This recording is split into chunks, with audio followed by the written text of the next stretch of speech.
মুই আজকে আসছো খেজুর পারবা কিছু পাকা খেজুর নিচে পড়ছে সলপলগুলো কুড়াচ্ছে অনেক কষ্ট করে গাছে উঠছো কিছু খেজুর পাড়ার জন্য একটা বাধা কষ্ট করে কেটে নিচে যখন দিবার লাগছো সলপলগুলো কারাকে লাগছে মনে হচ্ছে অনেক কষ্ট করে পারতেছে মোর একটা কিছুই করার নাই।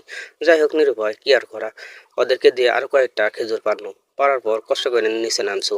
নিচে নামার পর কলাম দিয়ে বাবা খেজুরগুলা একটা ছবি তুলি ফেসবুকে পোস্ট করবো। সলপলগুলা এমন ভাবে তাকায় আছে যেন মুখ পানিতে নামাই দিবি। যাই হোক, গাছের দিকে তাকায় দেখো আর কিছু খেজুর আছে। তারপরে এগুলো পরে আসে পারমু। ওমা ঘুরে দেখো একটা খেজুরও নেই, সলপল যে যার মতো নিয়ে তারা চলে যাচ্ছে। মোর কোনোটা ভাগই নাই। তো যা তোরা বাড়ি যা। এই যারে খেজুর একটা পাকা খেজুর পড়ছে কয়েকটা ওরা নিয়ে আবার গন্ডগোল করছে। আমি বললাম যা বাবা গন্ডগোল করিস না, তোরা বাড়ি যা। বাড়ি যা, তারপর দেখি কি করা যায়, তোরা যা। কষ্ট করে পারছো তোকে দিমু।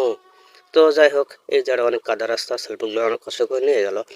তো নিয়ে যাওয়ার পর যখন বাড়ি আসছি মোর বেটি আবার কি করছে দেখো, একটা খেজুরের বাধা উপরে ঝুলে রাখছে। কি বুদ্ধি রে বাবা, একটা একটা করে পড়বি পাকবি আর খাবি। আর মোর ভাগেরটা রাখছে নিচে। কেমনটা লাগে কও?